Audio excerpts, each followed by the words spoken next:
టైంకి వస్తా ఇక గట్టే అప్పుడప్పుడు పోతా ఉంటుంది మంచిగానే వస్తాను గదే పింఛన్ వేస్తారని పింఛన్ పెంచలేదు ఎందుకు ఆ బస్సులు పెట్టి వేస్ట్గా ఎక్కి కొట్టుక సచ్చుడు ఉన్న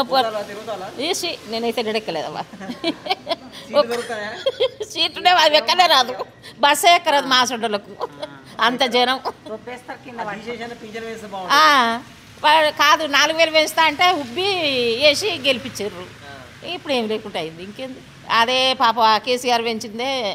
అప్పుడు చూడు 600 ఉంటే 1000 చేసే 1000 2000 చేసి ఆయన పెంచిందే ఇస్తాడు ఈయనేమి ఇస్తాడా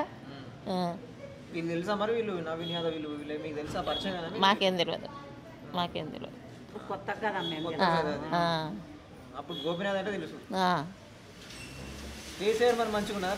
కేసీఆర్ బాగా చేసిండు కేసీఆర్కి ఇస్తాం అందరం